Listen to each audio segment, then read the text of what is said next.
what counts as a rumor is bigger than even just this show. Yeah, so that's can I fair. say, I think we should say we are not talking about the rumors, but we will talk about people talking about the rumors. So we can't be implicated in this. Right. But we are just talking about the discussion about the rumors. Yes. And so if you're listening out there and you have no idea what we're talking about, God bless you. But Congrats on being employed.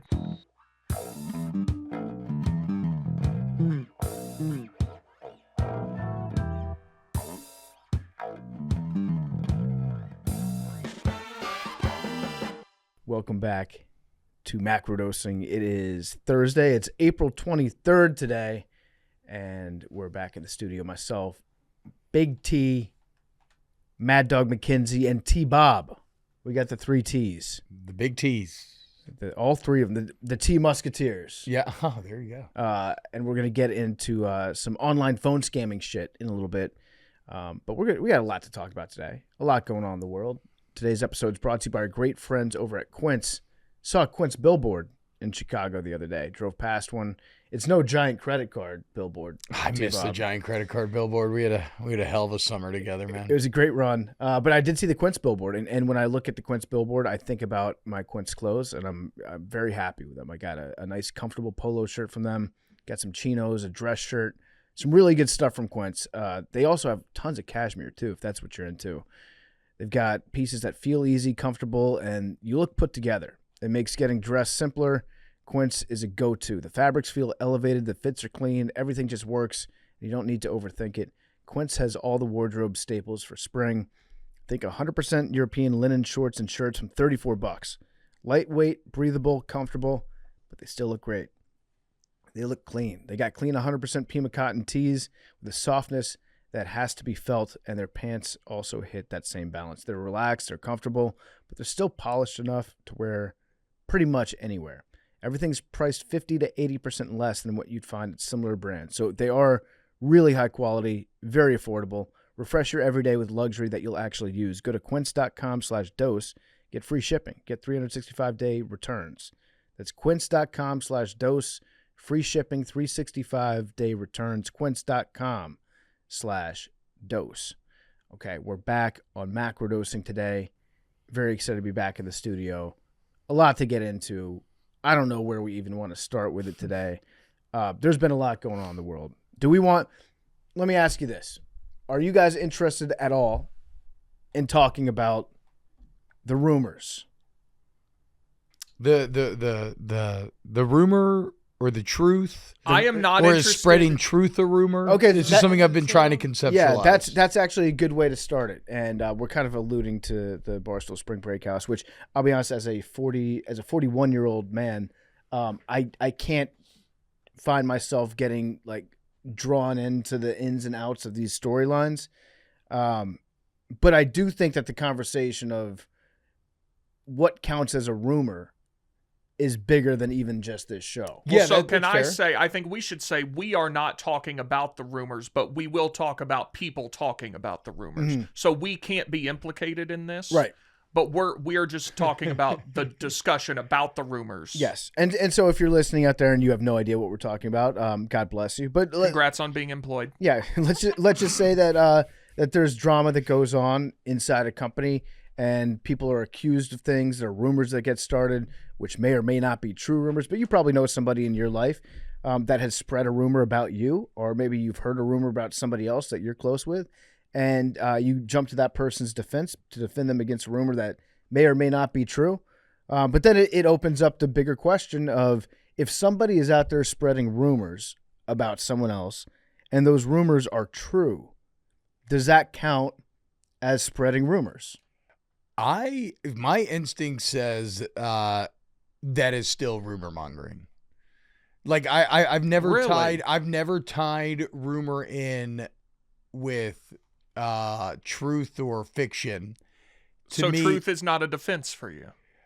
Well, I'm just saying that, like, if something is salacious but true, and you're going around telling people about it, you are kind of doing the same thing as somebody who's spreading something salacious but untrue. Maybe not. Oh, I disagree. Maybe not as bad, but like it's still going around because you want to gossip a little bit, because you want That a is little juice. true. I think it's gossip. I think gossip and rumors. Yes. Oh, okay, that's fair. Yeah, Yes. yeah. Mhm. Actually, maybe I'm wrong about that. Maybe if you're gossiping truth about somebody, it could be looked at as spreading. If you're doing it maliciously, I think that's where most people would have a problem with it, even if it's true. If somebody is discussing it with somebody else, not because they're trying to improve something or make something better, but just because they're trying to take somebody else down, then I see that's kind of where it becomes like rumor mongering to me. Yeah, I mean, that's weaponized. That has intent. Weaponized gossip. Yeah. Yeah. We love gossip though. Just as a I mean, as human beings, yeah, we do. Yeah, as a person. Well, you can say that you don't love gossip, but everybody kind of loves gossip. It's hard too because I'm trying to, again, because I don't want to be involved in any of this, and I know what it's like when you're kind of caught in what feels like everybody's talking about you, but you don't like know, and you always have this temptation to be like, oh, I gotta talk about it, I gotta try to clear the air, I gotta try to say what they, and it's like, you know what, functionally, actually, it doesn't matter. All you need to do is just kind of focus on your life and control what you control. And I guess where I'm going with that is like, I've been trying very actively hard to avoid my most base instincts, that curiosity that wants to dive in and wants to be like, hey, so what are they actually talking about here?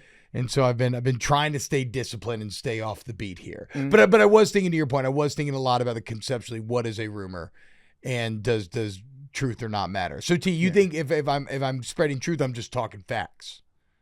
I agree that you're still gossiping. Okay. And that's not something that like you should necessarily be doing. But I do think it's different if it's true or not. Let's cut all the bullshit here and just say what we're all talking about. Are the Cardinals going to take Love with the third pick, or is this a smokescreen? It would be crazy. The rumors are just absolutely crazy. That's right. Happy draft day. This time of year. The smoke screens, it's lying season. Just say what you think. The NFL GMs are such messy bitches. They love to just talk behind people's back, get stuff out in the press, get people talking about their peers and their opponents, and it's hard to know and separate truth from lies this time of year. It's lying season. Well, so is that actually where a rumor exists? Does rumor have to be in a quantum state where you don't know if it's true or not? Because if you know something's true, well, then you're factually you're accomplishing a goal by talking about it. Yeah. If you know that something's not true, if you know it's not true, and you're talking about it, well, then that's malicious in its own way. So maybe it has to be a Schrodinger situation. Yes, it has to. Schrodinger's draft. Yeah. And that's what the GMs are taking advantage of here. Yes. They seed the story with quantum tales that nobody knows what to make heads or tails of, and then only they know the truth at the very end. What are the biggest rumors going around about this draft? It's like this draft kind of stinks. I haven't seen. I forgot it was tomorrow/today. Yeah, people are listening. I've heard people say that about this draft, and maybe it's because the Commanders have a top 10 pick, so I'm a little bit more interested. I feel like there are a ton of really good players in this draft. I don't know. You know, I've heard Todd McShay say that it's not the most talented draft, that you're looking at next year and you're thinking that's going to be the year. But I look at the top like 10 guys and I see a lot of really, really good players. Well, the top 10 guys in any draft are going to be. I think it's the quarterbacks. Yeah, you're right. So, there's like one quarterback that is consensus, a first-round pick, and then another guy that is maybe not a top 32 guy in the draft, but will be taken in the first round because he's a quarterback. Yeah, it's. I think there's a few different elements of play. Everything, first off, to y'all's point, everything starts with the quarterback, right? Like actually, Brandon had a pretty good line on this morning show where he just distilled it down to, you could pick any team in the first round and say, oh, they need help at receiver, at rushing the passer, and at protecting the passer. Well, it's like, yeah, everybody needs that. Why? Because everything ties into quarterback. Everything goes. It's just the nature of football. Mm-hmm. So then you only have one quarterback. So that disincentivizes trades because no one's trying to fight up to get one of the guys that they feel like they have to have. And then I think the other thing is, arguably the two best players in the draft, very special talents, to your point, like Jeremiah Love and Caleb Downs, are at positions that are equivalent to one another in terms of how they're valued. Like safety is the running back of defense. Yes. It can put you over the top. It can be very impactful, but people are not going to place it high on their priority chart. Yeah, I personally, I would love either one of those players. Yeah, it'd be fucking incredible. I think they're both awesome. I think there's a lot of good pass rushers, a lot of good defensive players in this draft. So like a great tight end in this draft too. In Sadiq, I would say like an otherworldly talented like freak athlete. Yeah. In Sadiq, and then you've got some like 3, maybe even 4 really really good wide receivers too. So I don't. And there's some really good O-linemen, dude. Yeah, I mean, yeah, you got the tackles. Utah boys, a huge draft for Pacific Islander offensive linemen. I don't want to say Polynesian because I don't know if anybody's like Polynesian Samoan, but people of kind of Pacific Island descent. There's old boy for Penn State who's like number 1 or 2 on Bruce Feldman's freak list every single year. Yeah. Both the Utah guys, they're fantastic. There's a couple guys from Africa that are like relatively new to the game. Really? That have put up numbers in their pro days that we haven't seen before. Like there's this one dude, I forget the guy's name, but he is the top. I think he's number 1 in terms of the overall athletic profile of anybody that's been in the draft. Like the RAS thing? Since like, yeah. So the guy's name, Bernard, UAR. I'm not sure how you pronounce it. UAR, last name Bernard. He's a tackle from Nigeria. And on the raw athleticism scale, he scored a 9.9 out of 10. Good God. So that would rank him 23rd out of 2,270 defensive tackles going back all the way to 1987. Wait a second. Does that say 6?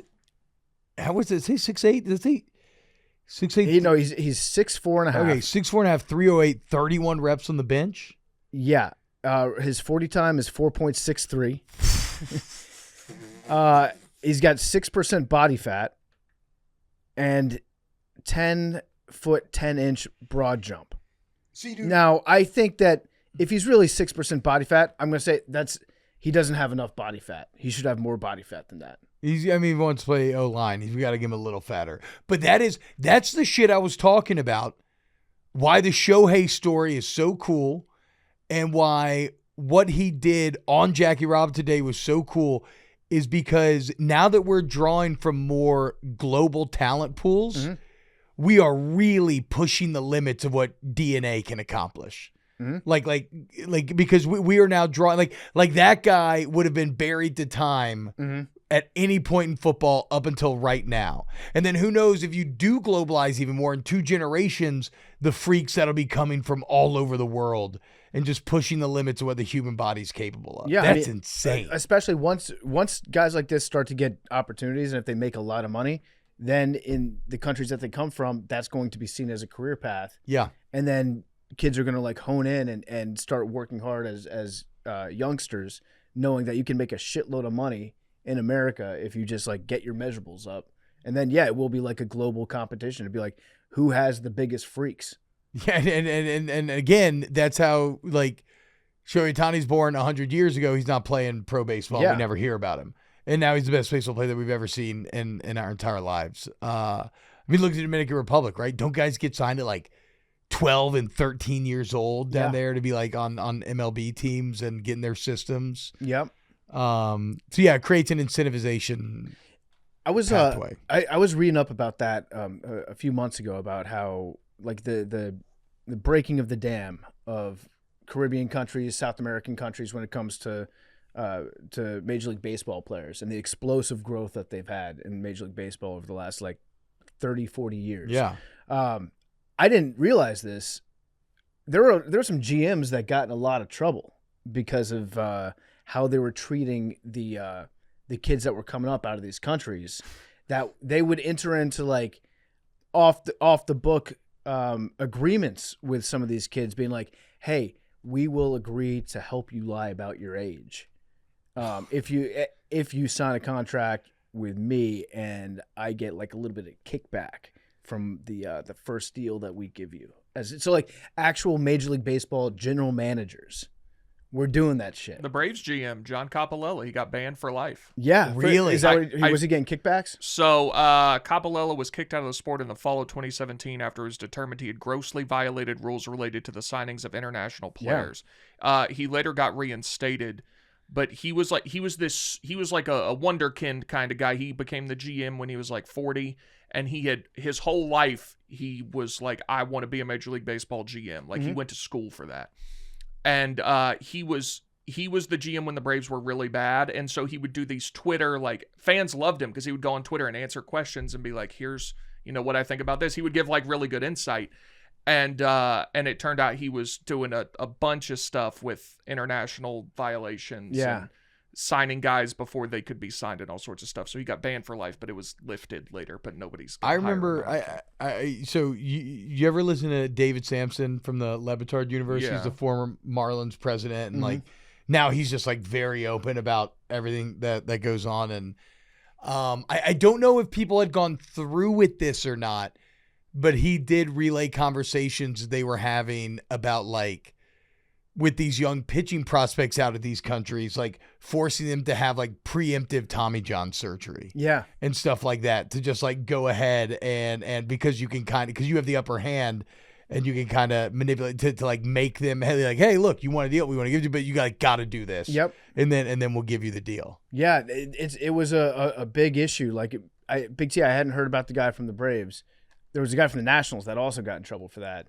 But it was like a massive problem in baseball for a long time, and it just went like completely under the radar. Because you could, if you were in a position where you could, develop a pipeline, and like it was beneficial for both sides to lie about things, it was like, yeah, that's going to be a natural side effect. But yeah, T-Bob, to your point, just like globalizing the sport and having like the biggest possible talent pool, all trying to make it to the NFL, you're going to see more and more of these absolute freak show athletes. And all it takes is for one to do great, and then other teams will take a shot on a guy who's like really raw as well, right? Like I always go back to, and it's funny because we had this conversation too about like the Peyton Manning first season where he threw all the picks. Okay, every quarterback that comes afterwards, they throw a bunch of picks. Well, don't worry, Peyton did. Well, it's like Danielle Hunter, the great pass rush for the Texans. He only had 4 sacks in 3 years at LSU, but he was like a physical monster. And then so now it's like, okay, like, well, you see Keldrick Falk out there from Auburn, and he didn't do anything in college, but he's only 20, and he's an absolute physical. I mean, he scores off the charts today. I think we should take him here in the first round. We can make him right. I mean, Josh Allen's had this tale with him as well. So I hope that guy does really well, though, and it starts to incentivize more of that. A complete hard pivot here, but there was something that went down in the crossroads of politics and sports yesterday that I wanted to get your guys' feedback on, because I have no fucking idea what's going on with this one. There was a man that had a confirmation hearing to be nominated to the Federal Reserve. Okay. And it was a man by the name of Kevin Warsh. So he was in D.C. the other day. He was getting grilled by Congress. He was Donald Trump's pick to be the new chair of the Federal Reserve. And so he had a confirmation hearing. Were you here? Were you not here when we interviewed, I apologize, what was the guy's name that we interviewed who talked a lot about Kevin Warsh? Were you here? Or Zach. Yes. Yes, the absolute best. It was a great interview. I think you were gone. His it might brain have been is Super Bowl or something. overflowing with information. Yeah, it was Super Bowl. God, what's his Instagram? Yeah, but you should Zach go, Lodge? Something like that. Loft?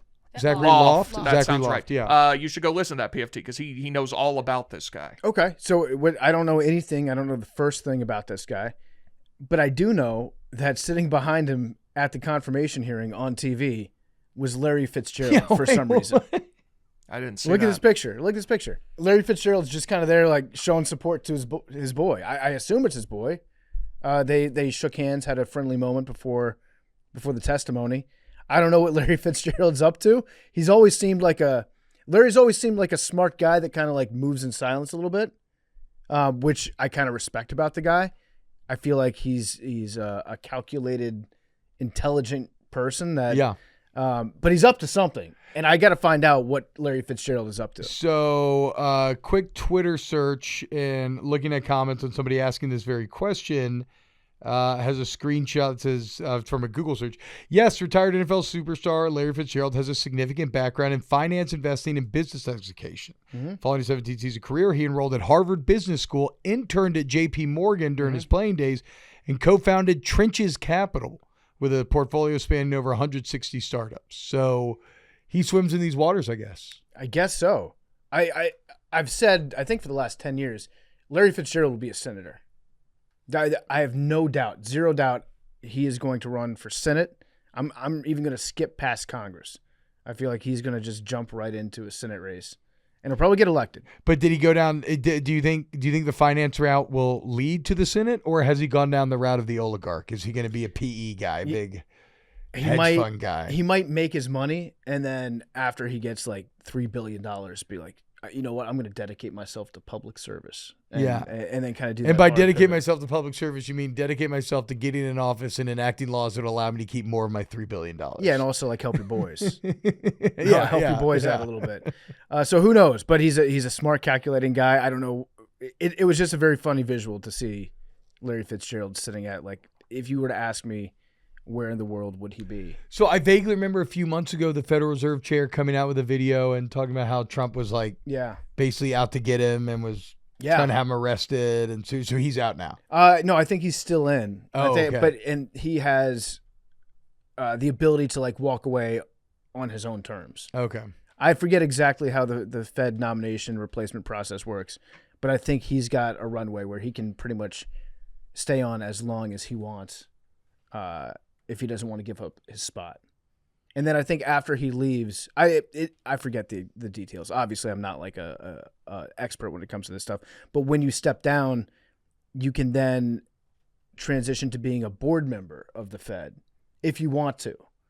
And so it's something to do with like the power that he has. Even if he were to step down, he would still have like a lot of power when it came to like who his successor might be. Still be in the mix. This guy holds a lot of the cards. Powell holds a lot of the cards. Even over, but I thought he was getting sworn in.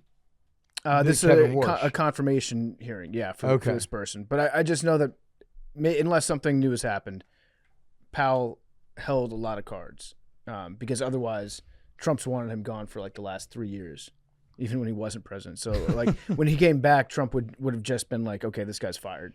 If he wanted to, but God, it's got to be a crazy feeling to have the eye of the Donald Trump machine staring your direction. Yeah, but I mean, he's got a lot of eyes now. He's got a lot of eyes going in a lot of different directions. That's true. Like there's a few people that are under that same watch. So you just keep hoping that he stays distracted with somebody else. I think. I would think that like a dog with too many tennis balls. Yeah, like once every couple months when there's like an inflation report that comes out, that's going to be the day that Donald's going to be looking at your job.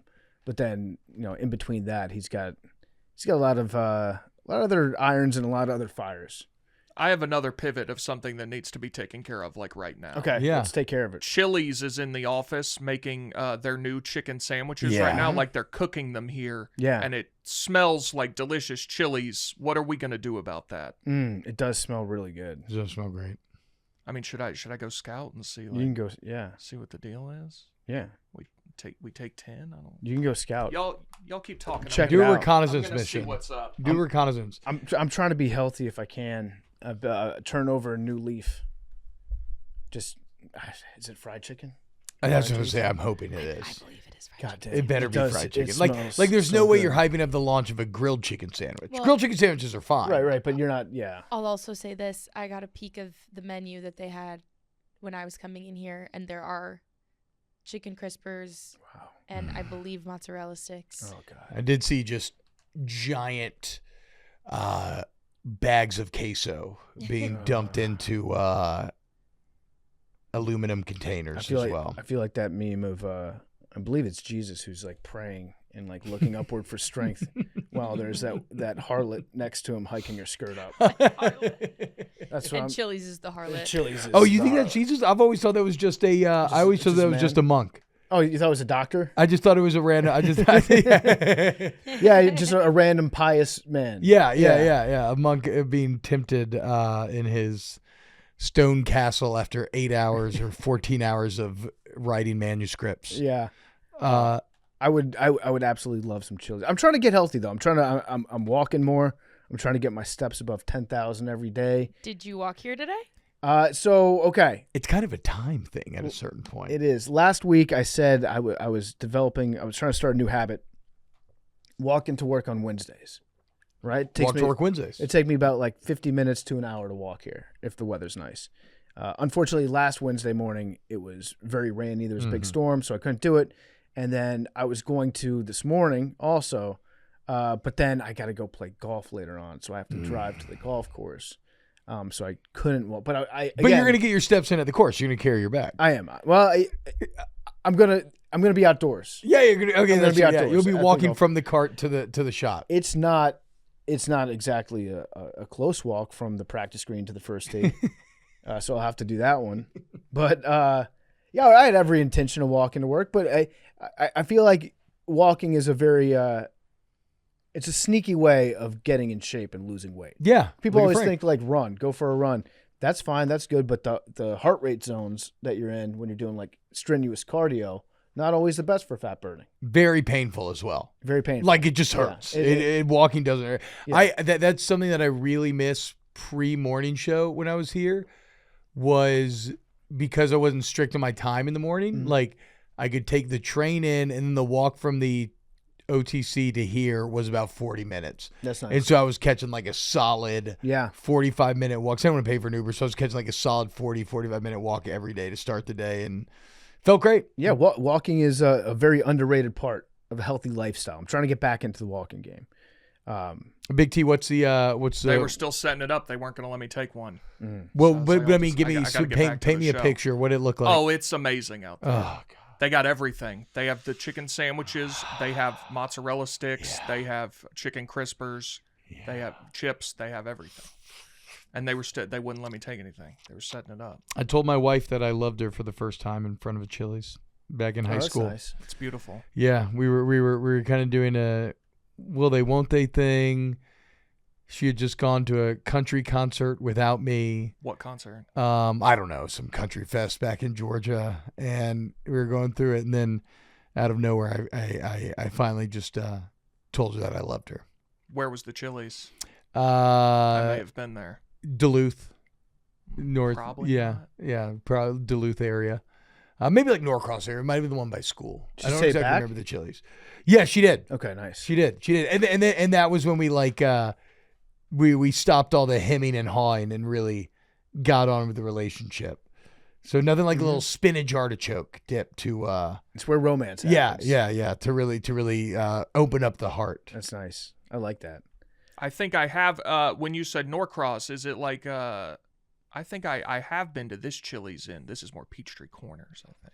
Is it romantic? Is a That's sexy a Chili's? good area. It's a good Chili's. Okay. Yeah. We used to love yeah, I don't know, Chili's was always that was like our date spot early A on. lot of towns have two Chili's. They got the good one. They got the bad one. Mm. I think that's important, actually. I think that's the sign of a healthy chain restaurant is if you can have two different franchise locations in the same town or same city, and then one that's like that people get excited to go to. I think in the South that's Sonic. Yeah, there's There's good always Sonic. a good and bad Sonic. I mean, bro, you know, I don't know about good and bad, but you know, there's a Waffle House every 100 yards, seemingly in Atlanta. but all Waffle High are Yeah. more or less the same. No, I agree with that. That's what I'm saying. I don't think it factors into the good bad thing, but it always shocked me at the demand. But I mean, I love Waffle House, so I guess I shouldn't say shocked. But like, I remember literally by my school, they were not 200 yards between these two Waffle Houses, and they both were there my entire life. Have you seen Kennesaw State's baseball field? No. There's a Waffle House in right field. Like you could hit a home run into the Waffle House. Oh man, getting a bacon Texas cheesesteak double plate smothered covered with vanilla Coke and a waffle on the side while Wow. watching the boys hit. I Love that. Yeah, Jeez. it sounds amazing. We got some slight breaking news here. Spirit Airlines looks like it might be taken over by the federal government. Yeah. Well, I saw they were maybe just going to shut down. Yeah, they were going to shut down. They were in danger of like, I don't know, how do you say closing their doors when it comes to an airline? They're in danger of being grounded permanently. Yeah, I was about to say you would know. Yeah, and then Trump stepped in, and they're looking to issue a rescue package to Spirit Airlines, up to $500 million for Spirit. They're still negotiating the terms of it right now, but they say that it's in advanced talks right now for nationalization of Spirit Airlines. I learned something interesting. I wish I could remember her name. There's this nerdy girl who did theme park reviews, but they were just like incredibly good critiques, essentially, and very intelligent and everything. And she was comparing, I think, like a cruise or something to how Spirit prices. And I didn't realize that Spirit's not really cheaper than other airlines. It's just that they charge by the amenity. Yeah, but you really, want a seat? That's an extra $19. Yeah, you want to bring a bag? That's an extra $30. Yeah, like they break it down very granularly, and they make you ask the question of, okay, what can I sacrifice in order to make this flight work? And then you're flying on a worse airline for more or less the same amount of money. Yeah, exactly. Exactly. So kind of the myth of Spirit was a bit broken to me when that door was opened to my brain. Yeah, but if you're willing to just get on a plane with the clothes on your back and that's it, then it can be definitely worth the price. But yeah, if you want water, if you want to use a restroom, I don't think it's ever worth the price. I wouldn't fly on Spirit for free. What if you're doing a day trip? What if you're like, I would not fly on Spirit for free. For free. There's an amount of money you could potentially pay me to do it, but I would not do it for free. That's an interesting business model. The airline that pays you. The Spirit terminals at like a destination city are always fantastic to people watch. Like the amount of, in New Orleans, the amount of bachelor and bachelorette parties, just young people, obviously in college, no money whatsoever, just pouring out of there with a backpack and just ready to get hammered. It put me in a good mood seeing them because they were generally always like super excited to party and be there. The Spirit, you'll never see like a happier group of people than the Spirit flight that lands at Las Vegas. You'll never see a more depressed group of people in your life than gathering around the gate for a Spirit flight leaving from Las Vegas. Yeah, that's got to be brutal. Yeah. Like 80% of the fight videos you see on airplanes are on Spirit. Yeah, a lot of them maybe Frontier. A lot of them, but that's the safest place to get into a fight is at the airport. No one's going to have a weapon. You've already gone through security. Well, we went over that recently. Yeah, that's true. What happened? The TSA did an inside job of trying to sneak weapons through to see how efficient they were, and like 70% of them got through. So that is something that I think they got away from it. But the New Orleans airport, which by the way, when they redid that, that's actually one of the best things I've ever seen done in my life in terms of like, wow, this is a massive improvement. It's awesome now. But at the very beginning, they had a display case with all the weapons they were snatching up. And all I found myself was, I was like, wow, I'm very disconcerted about the amount of weapons that people are sneaking on Knoxville here. has pictures of them as you wait in the line. Yeah. We recovered this 9mm. I didn't like that 6 at weeks all. Ago. I think that's one of those ignorance is bliss situations. I think most of them are probably people who forgot they were in there.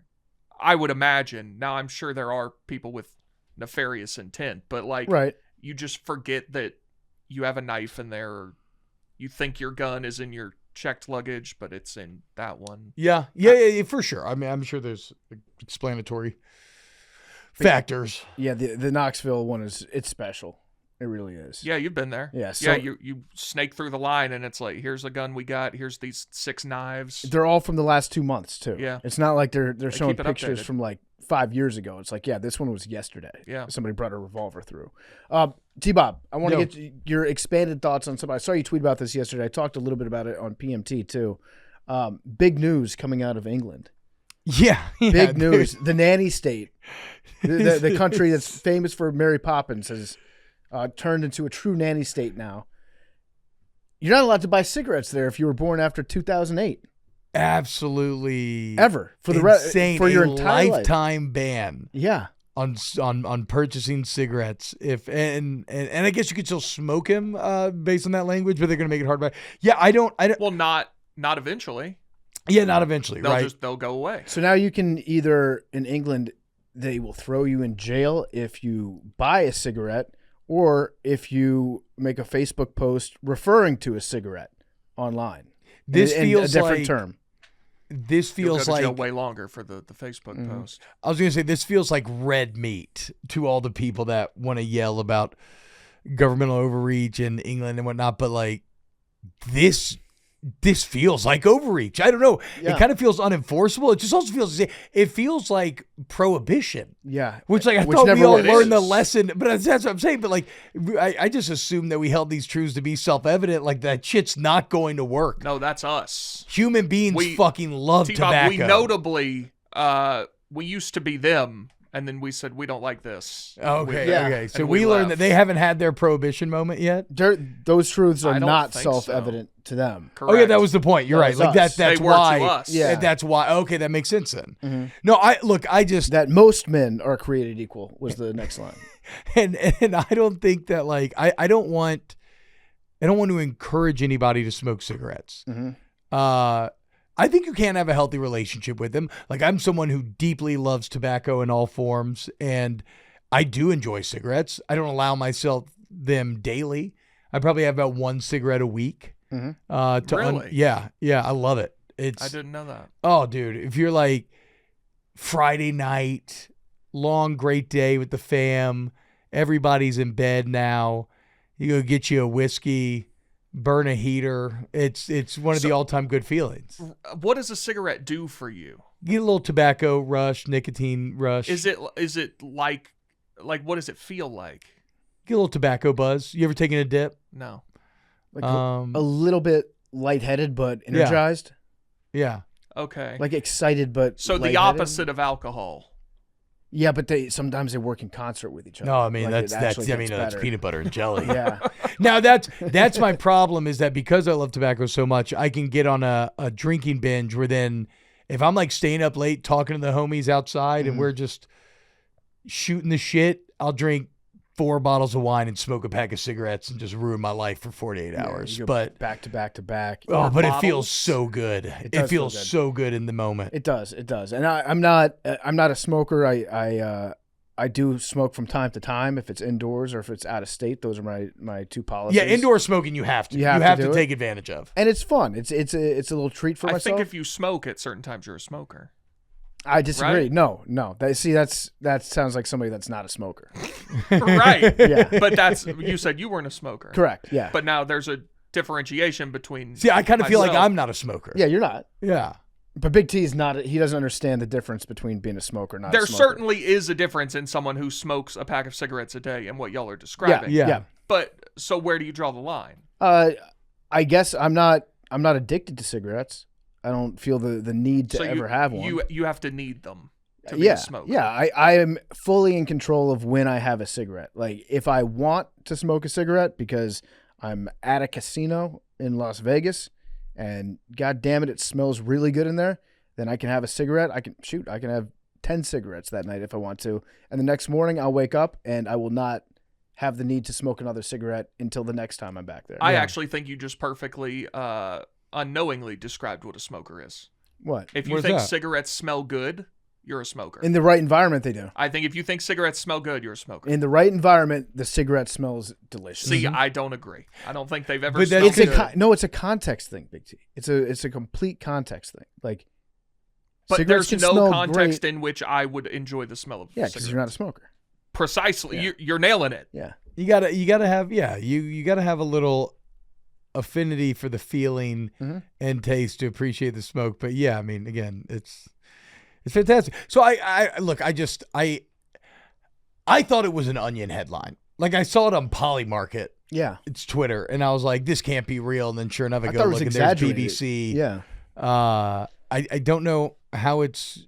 Well, I guess I do know how it's. But like economically, how did this pass? Because this feels like a huge.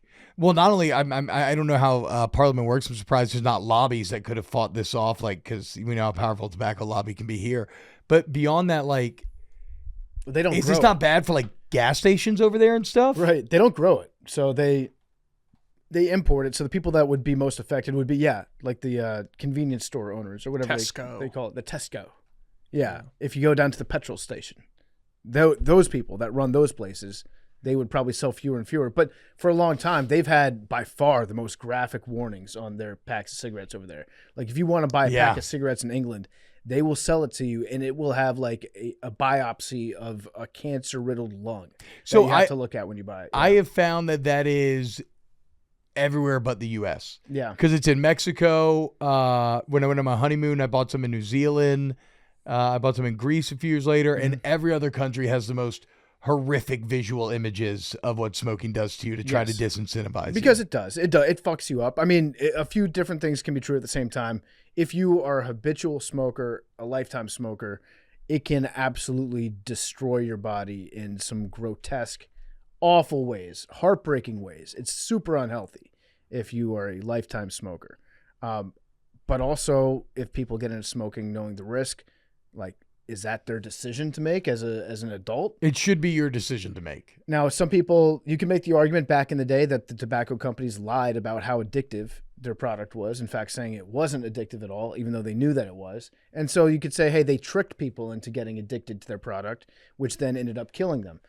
That's fucked up. Now I think everybody understands that nicotine is addictive, and it's something that if you start doing, you might not be able to stop that easily. So now it's like you're making more of an informed decision, but like we should have the right to do stupid shit to our body as long as it doesn't affect anybody else. Yeah, I think that. Oh, what was I gonna say? How was I gonna frame this? I think that one of the reasons why, because like when we were being raised, it was hardcore anti-cigarette, right?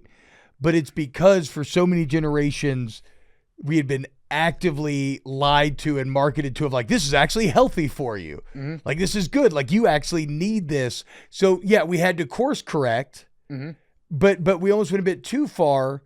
And now as an adult, I've realized, okay, I think you actually can have a relatively healthy relationship with smoking. I think some people can, for sure. Yeah. I know that I can. But it's like T-Bob, gambling. Sounds like you can. Like, yeah. I can dabble in gambling like I do, but I don't feel, but some people just have that urge. But like, I don't feel the urge to like gamble 24/7 or anything. Yeah. But if you are someone who does, then you got to be more wary of that, and you got to try to watch yourself a little bit, I suppose. Right. If you know that you have the type of personality that can get addicted to that sort of thing, then yeah, keep an eye on it. But yeah, it's, I understand that also from like a public health standpoint, you will save a lot of money on not having to deal with all the associated diseases that go along with it. Oh, that's an interesting incentive that I hadn't considered. Right. So that's what it's.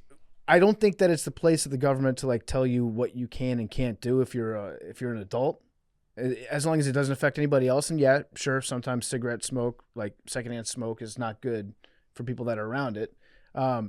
But also like as a public health, big picture thing with the society, if you have a population that is dealing with lung cancer, emphysema, all this other stuff, asthma rates being really high, and you get rid of all those different diseases, then you have a lot more money saved in like your healthcare coffers. Yeah. And you're not giving, treatment to millions of people that are afflicted with smoking related diseases.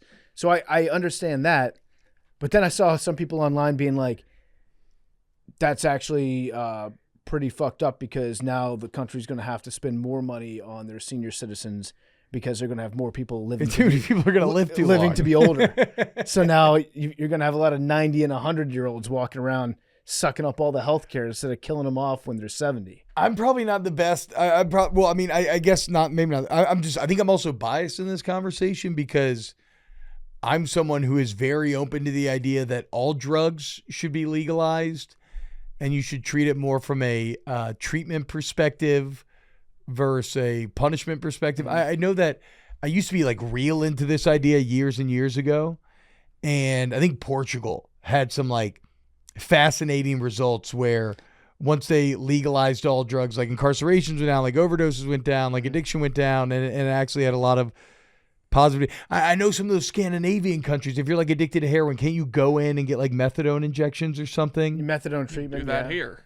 I don't think every place has. I don't know what methadone is, but we have like we famously talked about this on the show one time, like injection sites. Yeah, but methadone is like a treatment to help you get off narcotics. I guess I'm just I guess I'm just a kind of believer in educate me on the effects and the risks, and then let me make my my own decision. But thoughts and prayers. I'll burn one down for all the 17-year-olds over there in the UK. There's other drug news today that's broken in the last hour or so. More drug news? No. Trump is expected to reclassify marijuana as soon as today. Okay.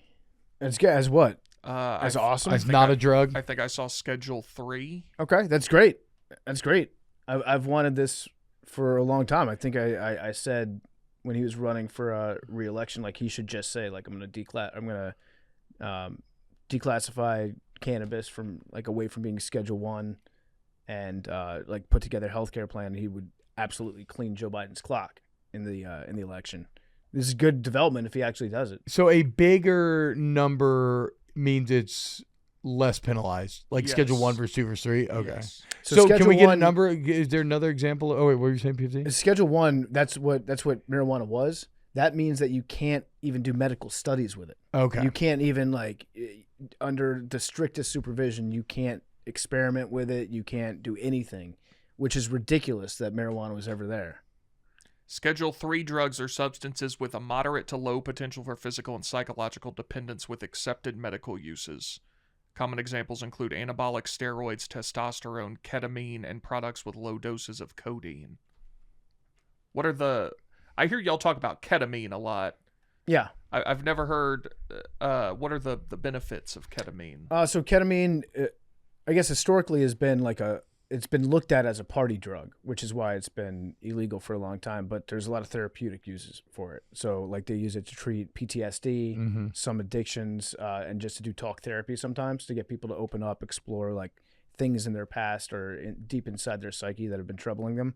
And there've been like a lot of promising studies that come out about ketamine recently.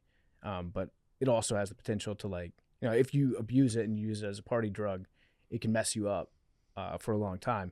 So there's that. And then there's Ibogaine, which I believe Trump that's the thing that he signed with Joe Rogan in the Oval Office the other day, which is a treatment. It's, I don't want to like say it's the wrong, I believe it's a psychedelic, and it's used to treat PTSD and also help people recover from addiction to things like opiates. Yeah. So you can take a dose of it, and people have reported that, like, if you have 2 doses or have treatment twice, that you have a much, much higher likelihood of being able to quit things like heroin than you would if you just went cold turkey. Damn. I know that. I was going to say, just like the ketamine stuff, I know that there's been a lot of positive studies in terms of psychedelics treating PTSD and those same things. And as someone who is like a fan of psychedelics, I believe that, or I guess I don't want to paint with such a broad brush. I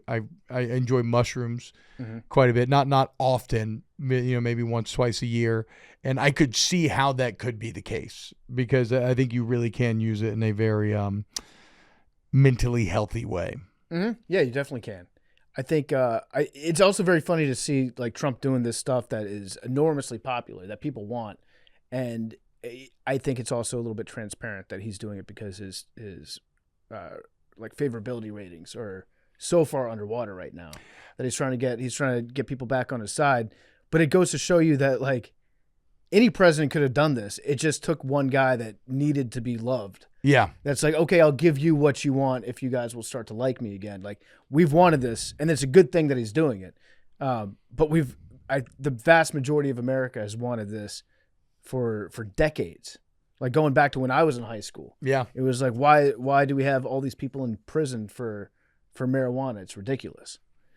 It's yeah, I mean, there's a million things to that you could be upset with the president about, and you know, very number of things, I guess, depending on what you align with politically. But like, the thing that remains the eternal truth and the most common man feeling is just inflation. I mean, it's like it's the same thing that when Joe Biden's time was up and the new election was coming up, like, even I, who am not a fan at all of Trump politically, already the inflation was pissing me off so much that I was of the mindset, you know what, like, fuck it. Like, I don't care. Just make it better. Just make it better. If you say you can, okay, this is not working, just make it fucking better. Well, it just like, it just sucks, man. I don't know. You feel it everywhere you go, everything you do, everything you pay for. And obviously gas prices recently have exacerbated it and made it feel even worse. But it's just, I don't know. It's the worst. I guess you read about like hyperinflation and things like that growing up. Yeah.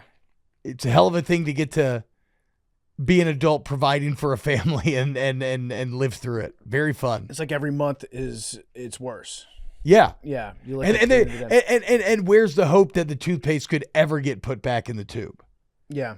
Like, where's it? No. Gas is different because gas can be very malleable in terms, like, the prices can drop if something favorable happens.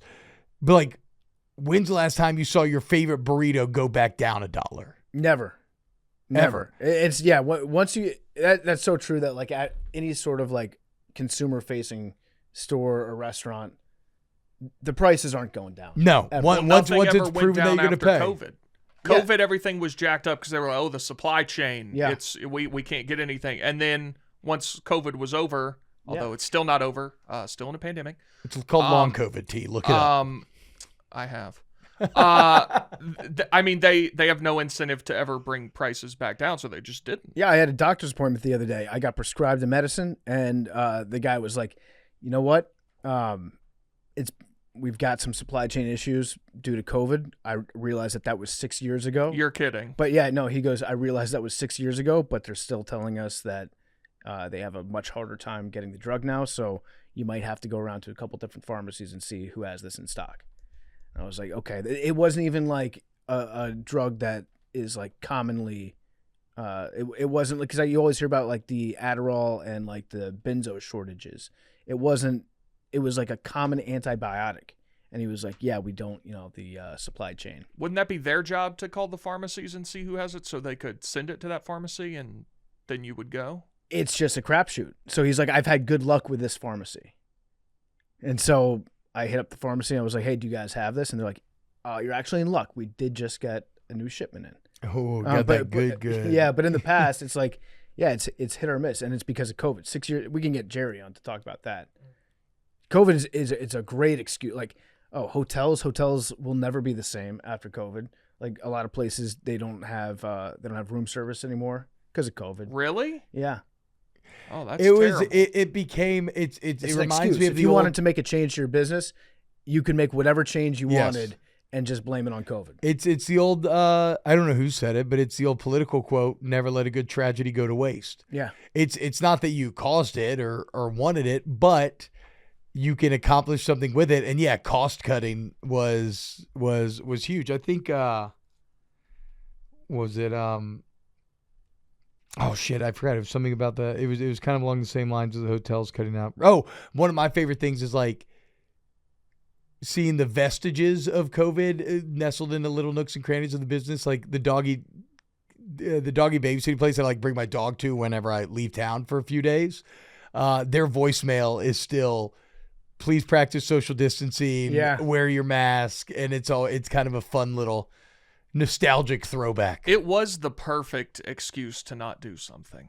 Oh yeah. Mm-hmm. Oh, so my girlfriend has COVID, so like I just probably shouldn't go. Mm-hmm. Like and I even used that for a while. Mm-hmm. Oh yeah.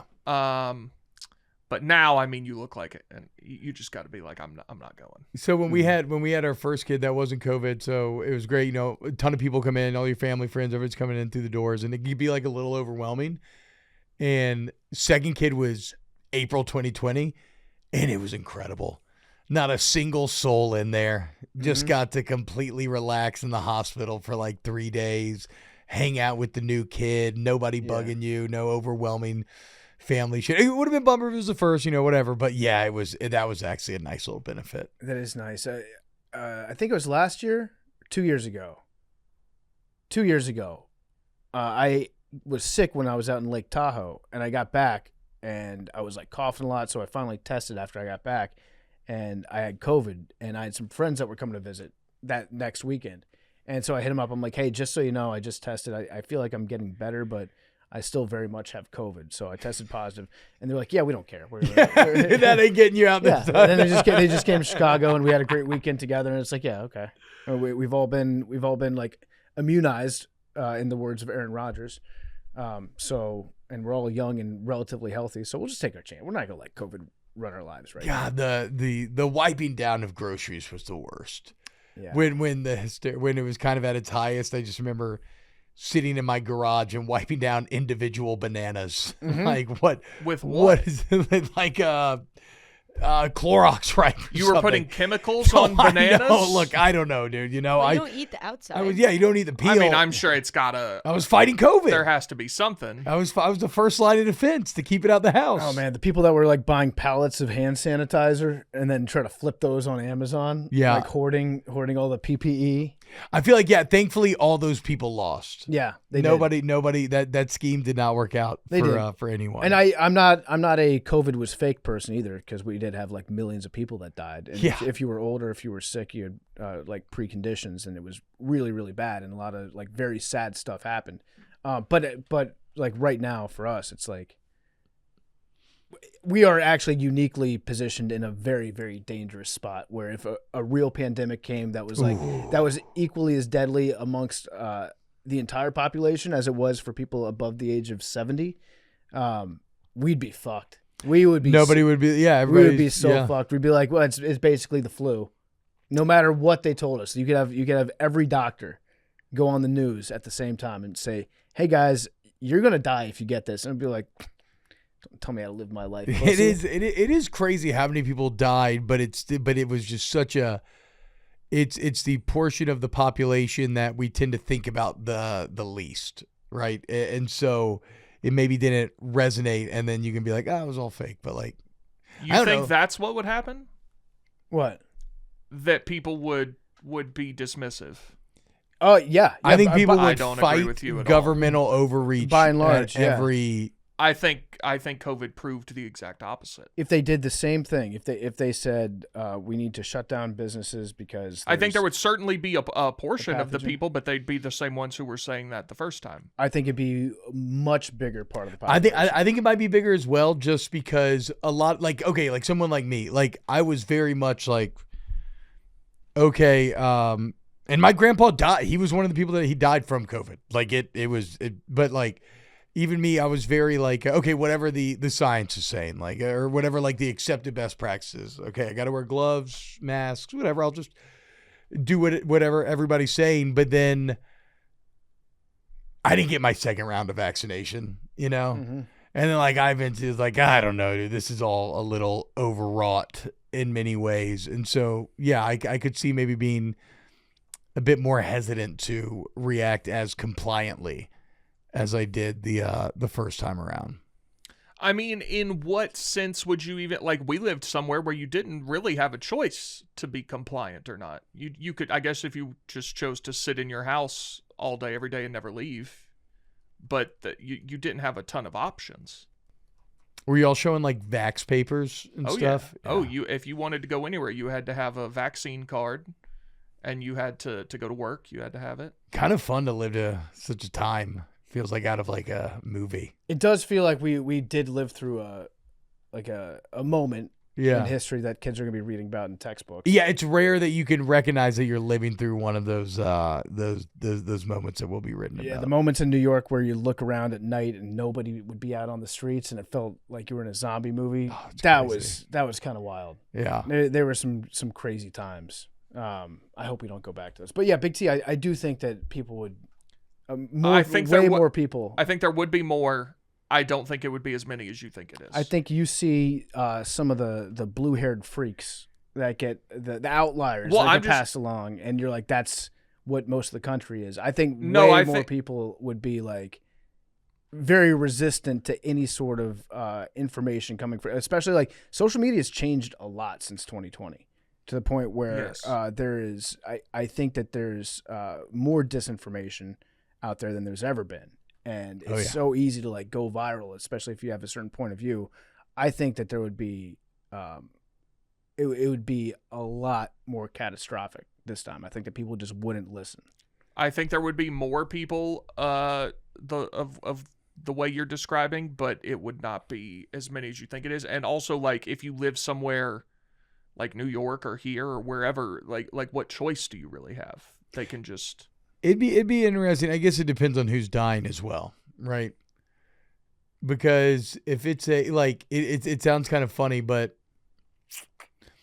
If it's a lot of kids, obviously that's going to incentivize action. If it's like people who are seemingly healthy otherwise at the prime of their age. But then what if like only like 5% of people are dying or like 3%, which is still going to be a massive fucking number. I don't know. It'd be very, I hope we don't ever have to see how that would play out. Yeah.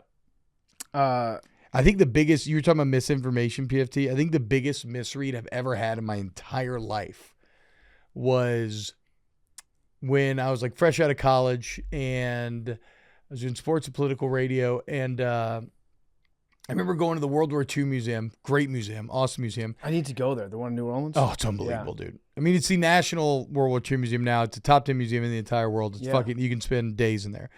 But, they have all the old propaganda posters and videos and everything. And I remember thinking to myself, wow, what a quaint time. They were so manipulatable. They only had their single source of information and you could easily control what the masses thought. And I was like, not today. Today we live in the age of the internet and we have all of human knowledge at our hands. And that makes us impervious to be manipulated. I could not have been more wrong. Yeah. The opposite could not be more true. Where the more information that we have, the ability to manipulate algorithm has completely shattered the entire concept of how do I know if something's true or not. I think if you have a single source, it's easy to manipulate. I also think that if you have like everybody that has been deputized as being like a source of information and a source of truth, that's equally as bad in a much different way, where it's like you're just going to splinter everybody. So it's actually you see a lot of stuff like this. It's another classic bell curve type of situation. Yeah, having a healthy skepticism of most things is a good thing, but then having like 1,000 different armchair experts that all look at themselves as being like a trusted source of information, also very bad. Big T, I'm looking at the sheet that you sent over. You did mention the Joe Buck news. ESPN Jeopardy. Our good friend Joe Buck has now been named as the host of ESPN Jeopardy, much to Darren Ravel's chagrin. He wanted it to be the FaZe Clan. He wanted it to be FaZe Rug or Dude Perfect. Dude Perfect. Bob Does Sports, or I Show Speed. Either one of those guys, I think, would have been a better choice for Jeopardy than Joe Buck. Shout out Bobby Berger. I do like Bob Does Sports. But like to Ravel's point. Now, I don't think ESPN Jeopardy is for the crowds necessarily that he's talking about. Right. But to Ravel's point, all of those guys would do way higher numbers with the younger audience than is Joe Buck. I disagree. No, that's crazy, dude. Why? If I Show Speed does ESPN Jeopardy, he brings with him a mountain of young human beings who are coming with him. No, he brings a lot of people who watch him do whatever he does on the internet. Yeah. He does not bring people to linear television to watch Jeopardy. I think that... So you think that Joe Buck would do better ratings? I don't know who the FaZe guy is, but you think Joe Buck would do better ratings than Dude Perfect? Yeah, for the type of person that's wanting to watch ESPN you know what? Jeopardy. So I was going to say, I agree with you, yes, because of who the base audience is. Like, those kids aren't watching TV. But if you were going to look at digital and linear views and put them together, I do actually think Ravel's probably right. I think it's dumb. I don't think you should, because it doesn't make sense with what the show is. Speed's audience is not clamoring to watch sports Jeopardy. I agree with that. Now, wherever it is, but let alone being on linear TV. I believe this is on Hulu and Disney Plus, so I don't know that it's going to be aired. Okay. Well, it might be aired on the linear networks, but I'm just seeing coming soon on Disney and Hulu. But yeah, I agree that I don't think that Speed's audience is going to want to watch him do like a sports trivia show. I think also, and the people who do want to watch that don't want to watch him. Yeah, Jeopardy is like its own thing. I don't think kids are going to watch Jeopardy no matter who you put in charge of. But it would be very funny to see Dude Perfect try to host Jeopardy. That's now then again, you probably change it and it's not even Jeopardy at that point, right? Because you got to make this shot. Throw a Nerf gun through a hula hoop. Yeah. I am very interested in watching this show. I would not watch it if it was hosted by one of those people. No, neither would I. Mm-hmm. Neither would I. Absolutely. I just but again, I mean, it's a pointless point by Ravel anyway, because like you're saying, like ESPN Jeopardy is for older people who love Joe Buck anyway in its inception. I would like to see Brandon Walker on this show. I know. I got tagged in a few times because I'm friends with Joe Buck. He's on Part of My Take a lot, and I do love trivia. I'll be the first to say I'll do the Rudy, and if I'm lucky enough to be picked for this show, I'm putting my jersey down on Joe Buck's forehead. I'm saying, Mr. Buck, Brandon fucking Walker's here. Okay, former number one college football personality on the internet, former Part of My Take college football expert of the year, and 3-time second place points per game achiever in the dozen trivia contest. Brandon Walker, he's your man.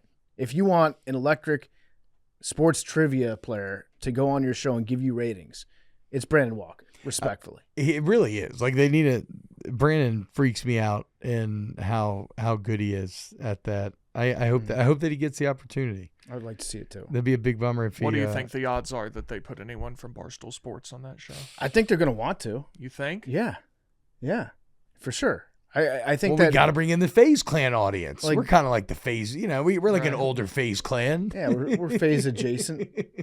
There's a lot of history there, though. There's history, but a new president, Jimmy Pitaro, he wasn't there for BVT, and he wants like a young audience. Maybe. The bigger. I would love it. The bigger question, I think, would be if Dave would allow Brandon to do it. I think ESPN would immediately. They would have zero problem having Brandon Walker on their Sports Jeopardy program. He's allowed other talent to go on ESPN programming. Name one. You. I know. It was just as a test. Compton and Lawan. He wasn't super thrilled that I went on game day, as I recall. But you win. Yeah, I didn't check in with him. I just said okay. You have to, though. Well, you have to. Yeah, I had. That's a once in a lifetime opportunity, and it's not like he was mad about it. I think he just got tagged a million times in the morning, and he saw my face on ESPN, and he was like, "I did not know that he was going to do this." God, interesting. People who are more locked in on the Barstool beefs love to tattle. Tattletales, yeah. I've made it almost weekly tradition to accidentally praise one of Dave's enemies. On purpose? No, I just have no idea. I referenced like a great Mina Kimes article that I read a few weeks back. That blew up my face. I think I said something positive about awful announcing one time or something. That went why would poorly. you do that? They hate you too. Yeah, I know, but I like read something good there. I don't know, dude. Oh God, who was the other one? It was me. It was like there was a third arch enemy that I accidentally stumbled into recently as well. I don't know. To be fair, it's a full-time job keeping a list of Dave's various enemies. He's got a few of them out there. That's how he operates. He moves like that. So it would if be you like, ever read anything on Business Insider, keep it to yourself. I know that one. Yeah. I know Business Insider's a no-go. It would be a full-time job to stay like completely up to speed on all the people that he's got beef with. Who else does he have beef with right now? I mean, a lot of them are old. Like all the Deadspin people, they're kind of out of the picture now. Those champagne bottles have been popped. The various vice presidents of the NFL from like 2015. That Pash guy. He didn't like that Pash guy. Bob Kravitz would be another old one. Who is that? He was a columnist for, I think, the Indy Star. I hope he's still with us. Not because... I don't know how to finish that sentence. You just don't want him dead. I don't want him to be dead. I think that's full stop. Yeah, full stop. I don't like it when people die. I think Bob Kravitz might be with. Yeah, he's still with us. Yeah, sure. Much to Dave's chagrin. But yeah, anyone that's Bob Kravitz still alive, even like tangentially involved with Deflategate. Yeah, if you ever wrote a single big piece on it, or if you're like a Ravens fan from one of those games when Harbaugh complained about the Patriots using illegal formations that were too tricky. Yeah, he's got it's a long list, but yeah, Big T, I think that, or T-Bob, I think that you're not intentionally stepping in it. You're just as a man that discusses the sports ecosphere, you're liable to step on some of those rakes. Yeah, and like I'm someone who really loves like traditional sports journalism and everything, right? Like, I think I referenced a great piece in The Athletic the day The Athletic released like the Gruden hit piece, not realizing either. So I don't know. But Still fun. I'm looking at some draft preview stuff right now. For some reason, Bill Clinton is hanging out with Jerry Jones at the Dallas Cowboys facility right now. Don't know what's going on there. Helping with draft prep. That's just a couple of guys being dudes. Yeah, correct. Bill's like, if you want my advice for how to prepare for the draft, I go study overseas at Oxford. You feel me, Jerry?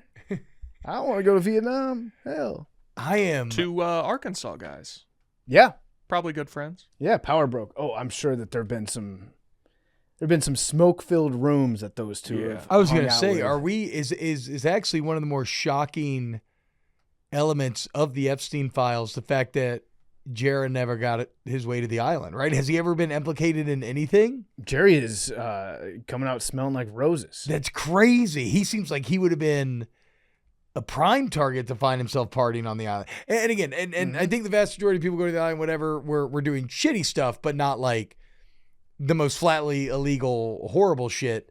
But like, I guess I'm just shocked that Jerry never found himself, because that's been the craziest part to me about all of it, is just the revealing of kind of the nature of the billionaire class and how tied in they all are together and how they all work together and whatnot. Shout out Jerry, though. And then after Bill Clinton walked out, Stephen Jones addressed the media and said, "Oh, by the way, we're not going to be doing a long-term contract with George Pickens this offseason. So he's going to play the entire season on the franchise tag. All right, see you guys later."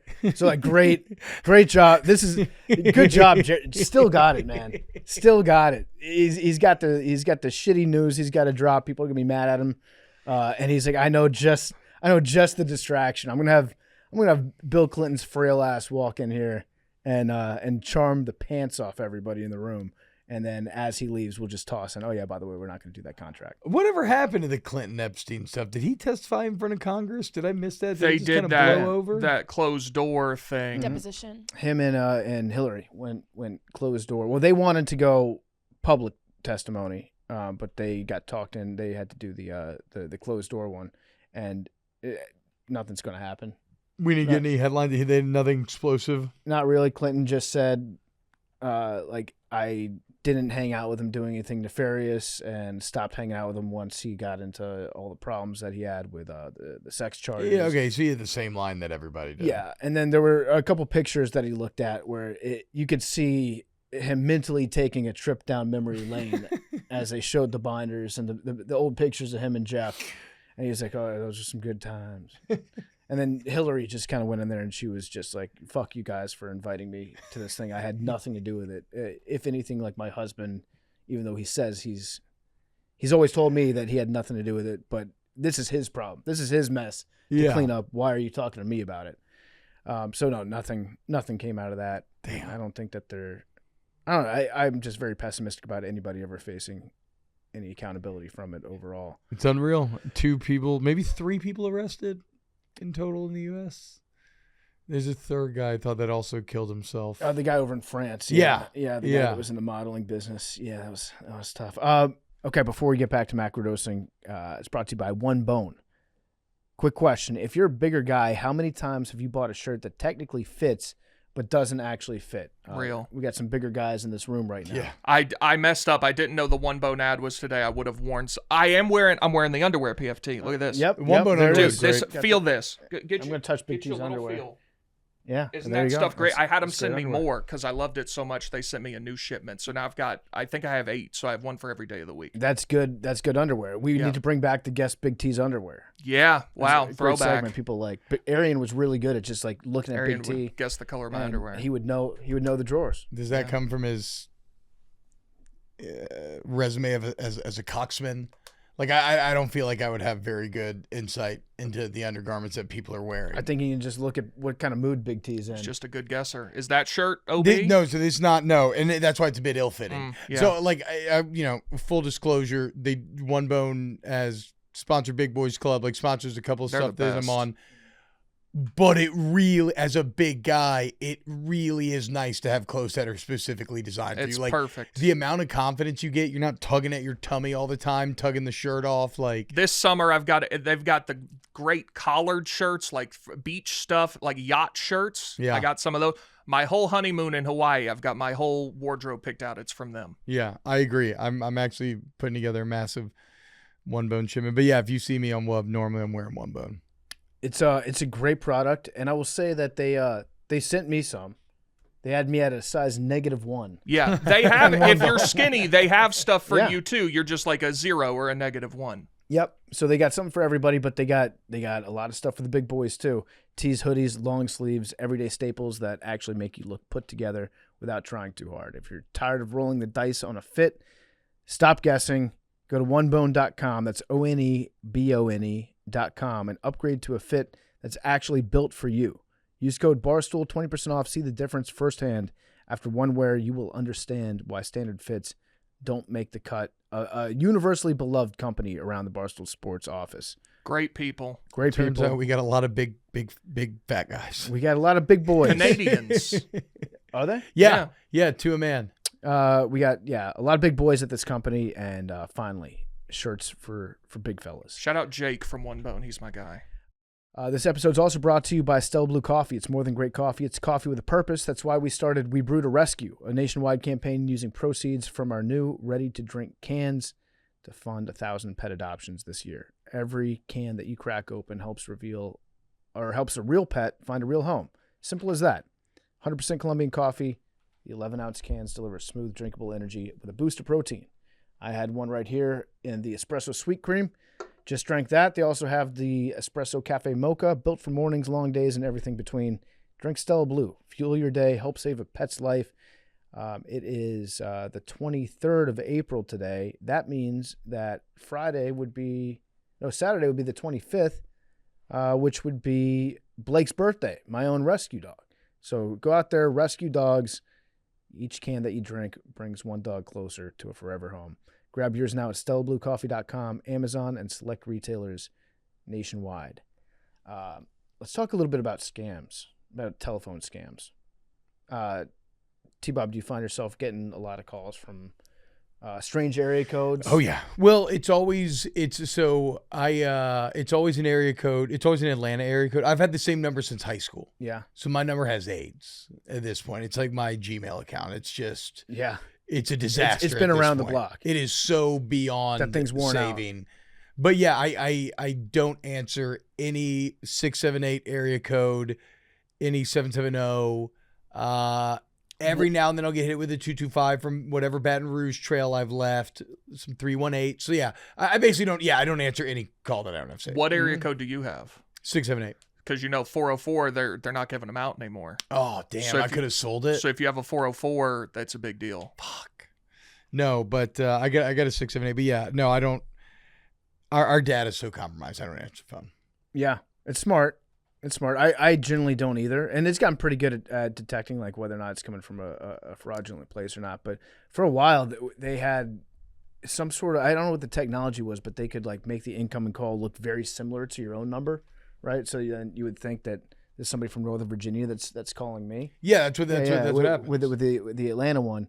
But I feel like recently the phone companies have gotten better. What they do is they look at companies, or they look at phone numbers that have been traced to making like a lot of really short duration phone calls, and then they flag those as being scammers, and then they try to shut them down or at least flag them as being like when it pops up on your phone, potential scam.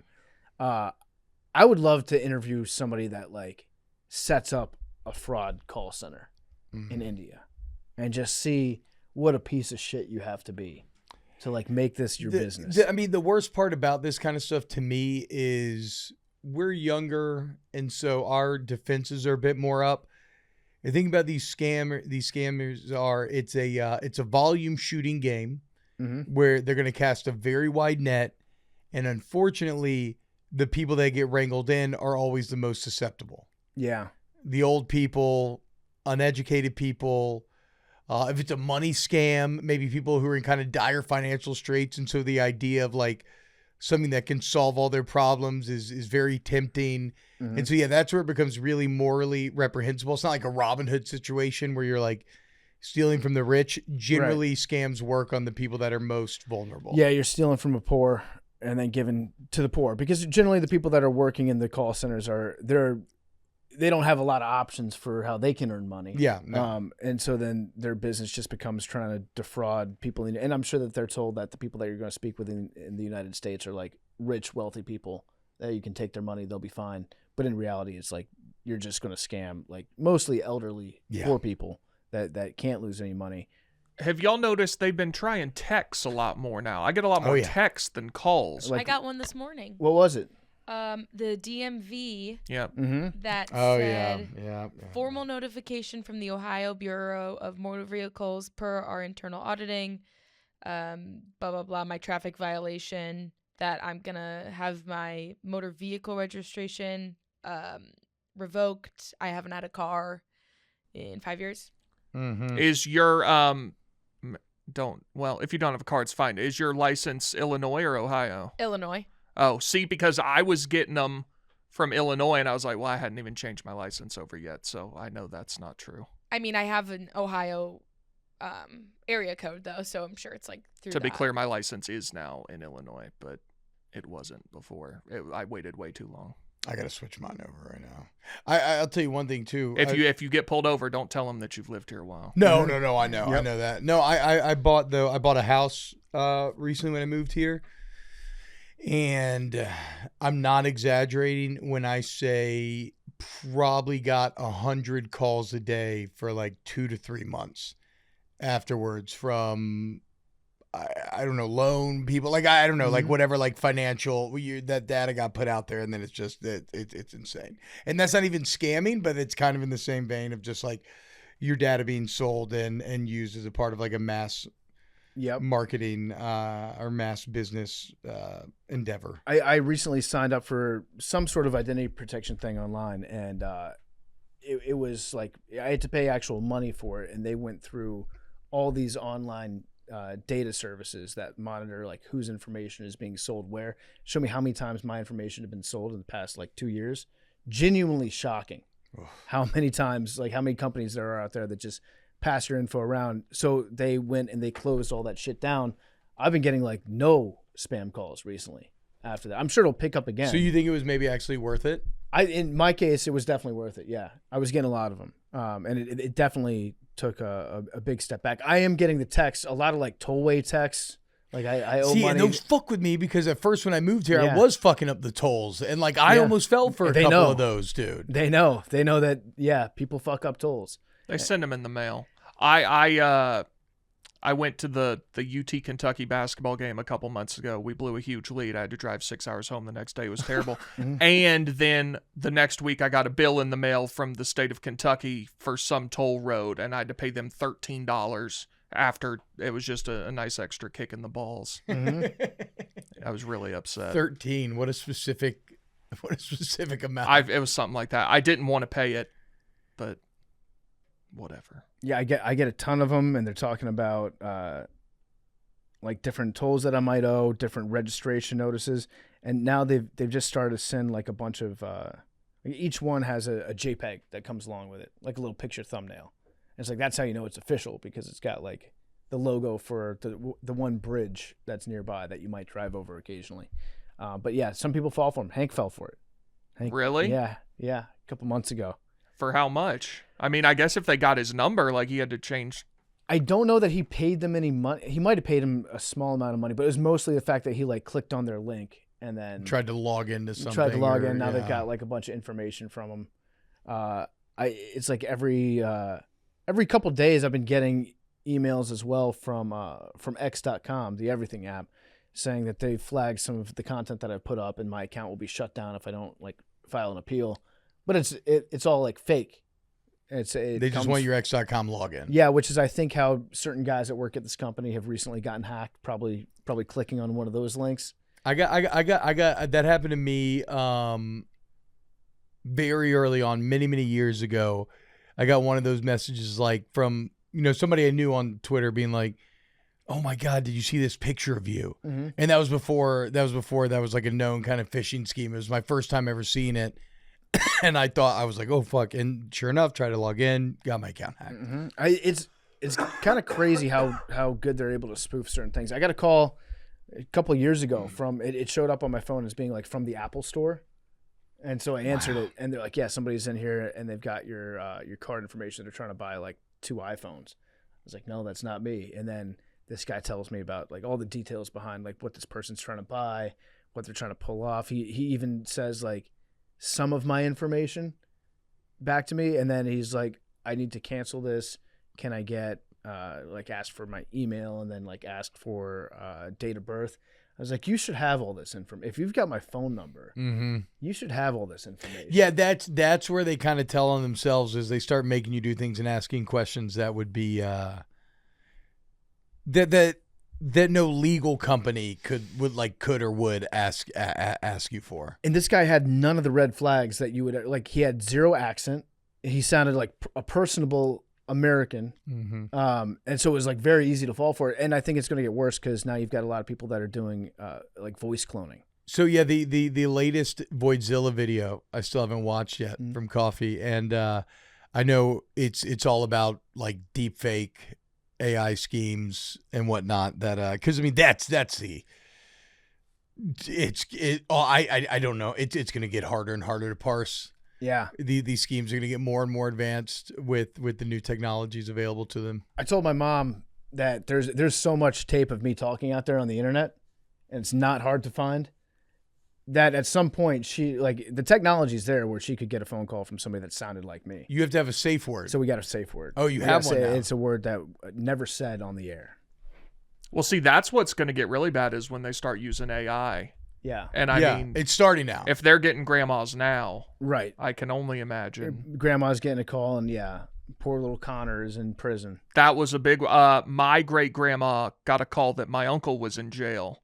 Yeah. And I believe she called him and was like, "You're not in jail, right?" And he was like, "Yeah." And so she didn't do anything, but yeah, she was very concerned. Those are our rules. Our rules are if you get a call from me and I'm asking you for anything, call me back, and then also say like whatever password we have, and then we'll move forward from that point. But yeah, I mean, old people, they get confused, and if you're making them like emotional about the like safety of one of their kids, yeah, they'll be like, sure, I'll give you $10,000, no problem. Let's get you out of jail. God, we are beyond the looking glass in so many different ways. You know what? I would love to see billions with a B of dollars dedicated to like actively shutting these places down, like protecting your citizens. That's what how about a war on scams? How about that? How about like, let's protect the homeland. Everybody deals with this shit. We get calls. Our phones are great tools. We can use them for a bunch of different positive things, but they're also the biggest liability that we have. Yeah. And everybody has one. How about we protect everybody? How about we arrest and shut down? I don't care if they're overseas in Myanmar. I don't care if we're talking about like a call center in Sri Lanka. I don't care if it's coming from this hemisphere, because we're starting to see more of them, like more of the call centers based out of the Caribbean, Antigua, and the British Virgin Islands. Like, let's shut some of these places down. Dude, now, I wish you could remember his name. Have y'all ever come across, I'm sure you have in your internet travels, the guy with the aviator sunglasses who scams the scammers? Yes. Yeah, those guys are awesome. I don't know his name. Is he the Do Not Redeem It? That's one of my favorite videos of all time. I don't know. I just know I've seen ones where like he's like hacked the call center and then made, and he tells them where they are. Yes, and they're like looking at their own webcam, and it's a feed from their office, and they're like, "What the fuck?" Dude? I believe it's the same guy. There's a video. He's pretending to be a grandma. Yeah, he has a voice changer, and he's bought these gift cards, and the guy on the line is like, "Okay, now just give me the number," and he goes, "Okay, well, I'll just redeem it right here," and the guy's screaming, "Do not redeem it!" He makes him go crazy, running him around in circles. Insane. Yeah, God bless those people. I've seen a lot of them for the old Nigerian prince emails too. Yep. Are you too young for those, Big T? I've heard the trope. The original phishing scheme. It was. Yeah, they were called in Nigeria. I think they're called like 409s. That might be the police code for like international scam or something. But there were people that would be scam baiters, that would go online and bait these people to waste their time and resources trying to scam them, knowing that each second that they spent. Yeah. Kit Boga. That's his name. Yes. Okay, that's the guy. Kit Boga. Yeah. Yeah. Shout out Kit Boga. God bless the scam baiters out there. We need to fund more of those people. That we need to start an army of those people. I do think that if we dedicated a shitload of funding to it, that's something that will actually make everybody's lives better. Do you remember Al Farouk Aminu? He played The basketball player? Yeah. Yeah. So my uncle played with his brother at Georgia Tech, and this was 2007, 2008, and their family was like Nigerian royalty. And so that was, I don't know if that was peak Nigerian king emails, but it was around that time. And they actually their family was like royalty in Nigeria. And so that was a big thing. It's bad for the Al Farouk Aminu brand. Those emails would be so funny because it'd be like some person you didn't know died in a car accident in like West Kenya, and they didn't have a next of kin, but we tracked you down and we want to send it to the United States. Is that okay? And then people would be like, "Oh my God, this is my finally, I've been hoping for something like this. We finally got a break, guys." And then it was the most obvious scam, but people fell for it. If it's too good to be true, you have to fight against yourself and probably recognize that it is indeed too good to be true. Yeah. But what if it was real though? I That's what you gotta think about. dude. Like, I know. I actually think, T-Bob, the funniest possible thing is like, if I ever take a trip to Africa, if I go on safari over there, I'm going to write something in my will that's like, if I die, I actually want my attorney to like contact a random person in the United States and only through email and leave my fortune to that one person. You just got to believe, because I feel like we're losing trust in this world. Sometimes an email can be a good thing. You could commit to it publicly, and then it becomes a bit like you're Willy Wonka. Yeah, and you're seeding a golden ticket out there, and everybody's going to be desperately no. It would actually be terrible because then everybody would hop on and do scams based on you. Yeah, and also everybody would see emails that would come through and be like, "Oh, maybe this one's real," because I know the PFT said he's gonna hook it up when he dies. But that'd be very funny to just like, okay, I'm going to have my attorney contact like a farmer in western Kansas, and I want that person to obtain my entire estate if I die in a rollover crash in Mauritania. Well, I mean, first you should put that money into, what is it, Stretch Coin, right? Stretch Coin, guaranteed 11% returns. That's true, yeah. I'm basically just a bank that gives you 11% returns. Let's go. It's a bank that gives you 11% returns, Big T. Doesn't that sound great? It does. What, do you absolutely want that? It's not a bank. It's the only catch. They pay you 11% dividends, but they can stop the dividends at any time, and all the money that you gave them, it's their money. It's their money now. So and they're just buying Bitcoin with it. Got it. Mm-hmm. Okay. It's a new scam. It's a new scam. It's a new hot scam on the streets. But I could just get a free 11%. You could, yeah. And then that's it? 11% per year. Yeah. Can I pull it all out whenever I want? No. No, the money's theirs Yeah. once you give it to them. So that's how they get you. They take but I all mean, your money. they market it like you can pull the money out whenever you want. And sure, I suppose if you... The early ones, if you were early to pull out before, or like when things are going good, or if you don't have too much in there, you maybe could. But yeah, I lost on a local Bitcoin scam, or not Bitcoin, but a local crypto scam back in Baton Rouge, where I even kind of knew it was kind of scammy, but I thought I was in on the tip of the pyramid enough where I could be one of the winners, but unfortunately I was wrong. That's the dream. And I was just the rug pull. That's the dream. I was the mark. There's another scheme out there called Wangiri, the Wangiri scheme. It originates from Japan, and it means one ring and cut. So what it is, you go out, if you want to start a Wangiri scheme, you get what would be the equivalent of a 1-900 number, a pay-to-call number. Right? I don't know what that would be in Japan, what the exact numbers would be. But let's just say in the United States, it's a number that somebody would have to pay you to call you on. So you just have a robo-dialer that calls a bunch of different phone numbers, and it rings one time and then it hangs up, either right after the person picks up, or it'll just cut off after one ring, showing up as a missed call. And then when that person calls back, then they initiate like a premium call to call that 1-900 number back, or whatever the equivalent is. And then they pick up on the other end, and they then try to just keep you on the phone for as long as possible. Because every minute that you're on the phone, they get another like $2. It's a good scam. It's a really good scam. It's a good scam. And that's the one that they started to use the caller ID spoofing to make the calls look like they were local coming in, just so that when you call them back, you're actually dialing. Did you see the man in India who created the fake AI female MAGA influencer? I did see that. Yeah. Yeah. I'm okay with that. I mean, yeah, look, I think that it's so I tweeted I quote tweeted said like, wow, this is like genius. It's very funny. Mm-hmm. And of course I got hit with like a bunch of like, oh, libtard too, whatever. But but I more mean it's genius to just take advantage of the political grift economy, regardless of what direction you're coming from. Yeah. I would say it's if you were able to do that and combine it with like horny people too. Like if somebody's paying, obviously. Oh, which absolutely they did. They made the majority of their money from Fansly. Right. They were paying that fake person money because they wanted to see them naked. They wanted bikini pics. That's what he was doing. He was sending bikini pics of this AI MAGA fake 20-year-old influencer dental student. My mindset is that if you pay for pornography, you probably deserve to get scammed. Yeah. At some point. Like that's fair. That's on you. Know that like you're playing you're playing Russian roulette with where this money's going to a certain extent. At the same time, I do think that like OnlyFans is probably it's a more ethical version because at least all the money's going to the women.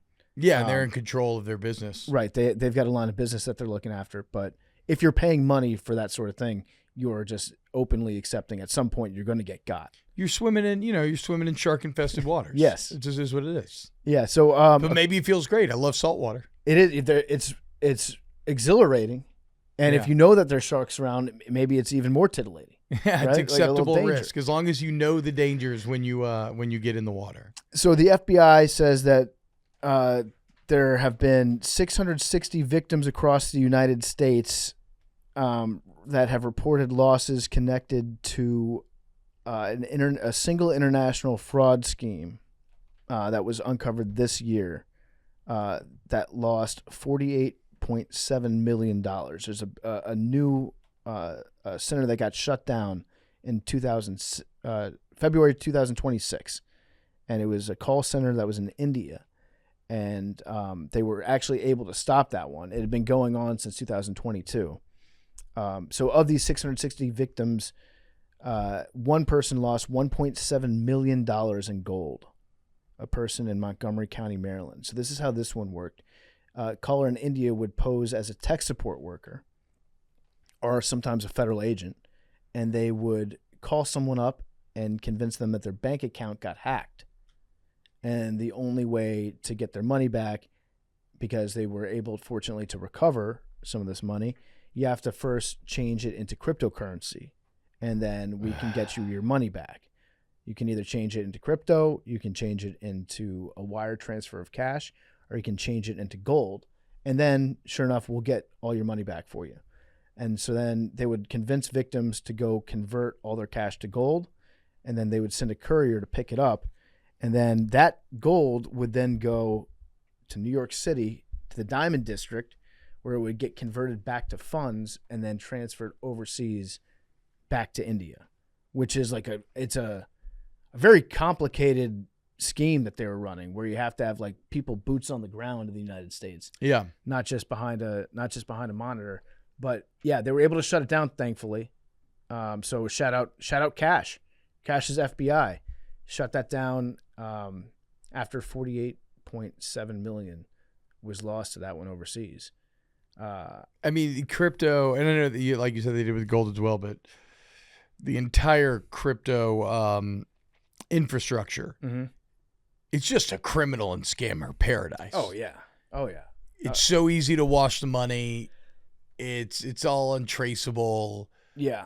It's like prediction markets as well. Like all these places are just uber fertile grounds for bullshit. You're trying to get, it's all people that are just trying to get in the first line. If you get in the first line, then you can make some money, and then everything after that, you're going to get hosed on it.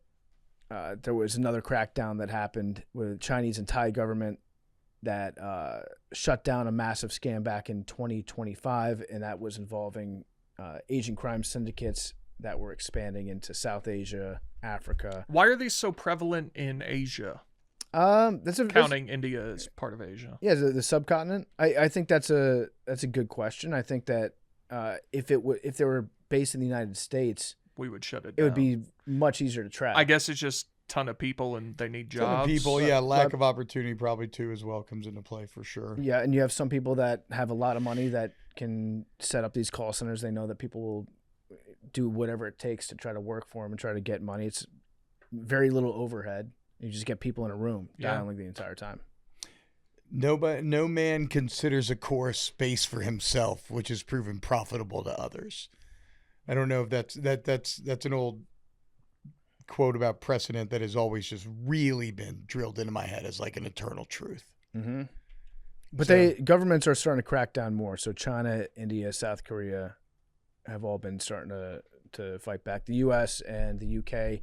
put sanctions on a Cambodian company that was running a crypto scam, and then they formed a task force. SpaceX has gotten in. They disabled 2,500 Starlink devices that power a lot of the online fraud operations in Myanmar. And then South Korea has also been looking into some of the Cambodian call centers. And a court in the Philippines convicted the former mayor of a small town for trafficking people to a compound that officials have linked to scams and organized crime. So there is some enforcement. I think we have to fund this more. We got to put more money into it. And we have to, because I love seeing these scam centers get shut down. I think we need to fund more of these scam fighters. Like, what's this guy's name? Say it again, T-Bob. Kit Boda. Yes. Yeah, we need to fund more of those guys. You know what we could do? We could funnel some of our funds into some double agents and maybe build these call centers up a little bit, get them a little more effective, then they'll be easier to shut down. Because they'll scam more people out of larger amounts of money and make bigger waves in the news. Exactly. I kind of like and then we'll get more funding to fight them. But also, yeah, we should run our marketing based on that too. Be like, look how effective we're being. Or we need more because we need to be more effective. What I was going to say about the techs earlier, though, is I feel like the techs are less effective. Like, we're never going to get got by a scam, right? Never say never. Okay, but I've fallen a couple times, but I would hope not. Really? Well, like I said, I did the Twitter thing, the crypto thing. Yeah, but that's not. I think those are slightly different. The DMV techs have like freaked me out for a second, where I'm like, huh? Okay, well, if the DMV techs got you, then maybe you will. I don't know, but those seem much more obviously faked. I'm putting myself as a 76-year-old man, right? Yeah. Those seem more obviously fake to me than a guy calling and saying, "Hey, we've got such and such. Can you just confirm your card number so that we can get this all sorted out?" Whatever. But maybe they're working on people. But again, I think it's the classic. It's just they're volume shooters. Yeah. And it's like they can miss 99.5% of the time. Yep. And they can fund themselves in the 0.5. And when you have so many human beings, somebody's gonna fuck up. Yep. It's a fact. All right. Well, that was scammers. That was macrodosing. Fund the anti-scammers. Fund the guys that scam the scammers. I want those guys to be the richest people on earth. Good for them. All right. We will see you guys next week. And till then, love you guys. Goodbye. Later.